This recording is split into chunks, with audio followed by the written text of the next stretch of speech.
युधिष्ठिर जी नहीं चाहते हैं कि महाभारत हो, कि महाभारत के कारण कितना राष्ट्र क्षति होगी, कितने वीर मारे जाएंगे, कितने सैनिक नष्ट हो जाएंगे, राष्ट्र की बहुत क्षति होती है युद्ध के द्वारा। अतः परम मनीषी परम धर्मात्मा युधिष्ठिर जी की आंतरिक इच्छा नहीं है कि महाभारत हो ही। यदि काम युद्ध के बिना चल जाए तो ज्यादा अच्छा है, लेकिन ये काम हो कैसे? दुर्योधन को समझाना कोई हंसी खेल तो है नहीं। कितनी बार संदेशा गया लेकिन वो मानने को तैयार नहीं है। अंतिम निर्णय युधिष्ठिर जी के मन में आया है, क्यों ना एक बार श्याम सुंदर को भेजा जाए। श्याम सुंदर जी, श्याम सुंदर को क्यों ना एक बार भेजा जाए शांति दूत के लिए। भगवान दिव्य रथ पर आरूढ़ हुए, रथारूढ़ो गच्छन्। आज जगन्नाथ स्वामी नयन पथगामी भवतु मे। भगवान हस्तिनापुर गए हैं द्वारका से, खूब स्वागत सत्कार किया है दुर्योधन आदि ने। भरी सभा में जब जिस प्रयोजन के लिए आए उसकी वार्तालाप चली। भगवान ने पांडवों के पक्ष को रखा है, युधिष्ठिर जी के संदेश को सुनाया है, लेकिन किसी भी प्रकार से दुर्योधन का मन नहीं बन रहा है कि राजपाट लौटा दें, क्योंकि कुमंत्रणा देने वाला शकुनी है। यदि इसके मन में कभी कुछ आता भी है तो वो बगला देता है, बुद्धि भ्रष्ट कर देता है। इसलिए कुसंग से बचना चाहिए। सत्संग में वृंदावन में एक बार एक महात्मा जी कह रहे थे, आचार्य जी, कि बहुत वर्षों का सत्संग मन पर धीरे धीरे प्रभाव करता है। आचार्य जी, सत्संग मन पर बहुत धीरे धीरे प्रभाव करता है और कुसंग मन पर अतिशीघ्र प्रभाव दे देता है। इसलिए कुसंग से सदा बच के रहना चाहिए।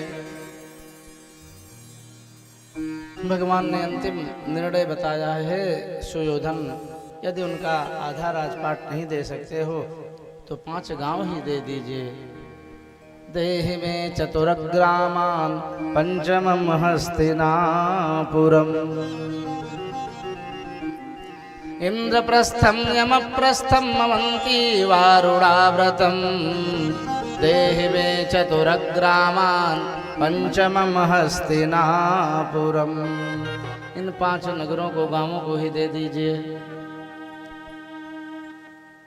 यहाँ पर हमारे शेषनाथ गुरु जी बड़ा सुंदर अपना भाव दिए थे, कहीं मिला होगा उनको प्रमाण। दुर्योधन के मन में भी एक बार सुविचार आया कि यदि 5 नगर देने से महाभारत बच जाता है, पूरा भारत और समय मिल जाता है, तो कौन बहुत गलत है। स्टाम्प पेपर आदि की तैयारी हुई, लिखा पढ़ी की जो होता है आज की भाषा में। शकुनी ने जान करके दबात गिरा दिया। दुर्योधन ने डांटा, कहा ऐसे किया जाता है क्या? अरे कहा, भांजे तुझे नहीं पता है, ये कृष्ण छलिया है, जन्म जन्मांतर का छल। मैं जानता हूँ, इसने सतयुग में वामनावतार लिया था और 3 डग में ही बलि को सब कुछ छीन करके उसको बंदी बनाए करके सुतल लोक में डाल दिया है। तू नहीं जानता है, ये जो 5 महानगर मांग रहा है ना, ये 5 दिव्य जो महाप्रदेश हैं भारतवर्ष के, उनके ये प्राण कहे गए हैं। और जब ये 5 प्रदेश की राजधानियां चली जाएंगी तो खोखले भारतवर्ष के शासन करके करोगे क्या? गुरुजी भाव देते थे। इंद्रप्रस्थ जो जुआ में जीत लिया था, खांडोवंजल के बना था। यमप्रस्थम कहा गया है जयपुर नगर को, राजस्थान की आज राजधानी है। अवंती माने मध्य प्रदेश की राजधानी जो उस समय थी। वारुणाव्रतम माने काशीपुरी, उत्तर प्रदेश का जो मूल केंद्र है। और 5वां हस्तिनापुर, हरियाणा की प्रधान राजधानी। इन 5 महानगरों को यदि तुम पांडवों को दे दोगे तो मूर्ख, तो उस खोखले भारतवर्ष का करेगा क्या? ऐसी चाल चली शकुनी ने। दुर्योधन भड़क गया। केशव, जाकर के उन कायर पांडवों से कह दो 5 गांव तो क्या, सूच्यग्रे नैव दास्यामि बिना युद्धेन केशव। भगवान का तिरस्कार किया है दुर्योधन ने, अपमान किया है। भगवान नाराज हुए, दुखी होकर के चलने लगे। अब रश्म रथी के अनुसार तो महाभारत के अनुसार तो प्रसंग बहुत विस्तार से है यहाँ पर, यहाँ तक कि दुर्योधन ने इतनी भी ढिठाई की है, पांडवों का ज्यादा पक्ष लेते हो, अभी मैं तुम्हें बंदी बना लूंगा।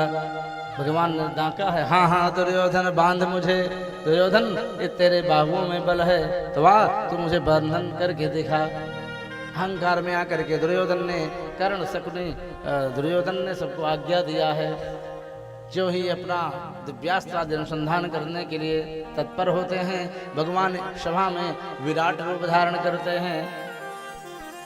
हजारों सूर्यों का जो ही प्रकाश प्रकट होता है, सब मूर्छित होकर के गिर जाते हैं।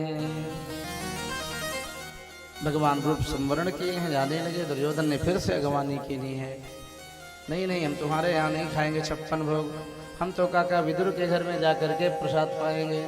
विदुर जी भी रूप भेष बदल करके प्रजा के बीच में चुपचाप स्थिति समझ रहे हैं क्या होता है। महाभारत निश्चित होता है, अटल जाता है। आज भगवान साक्षात नारायण आए हैं समझौता कराने के लिए।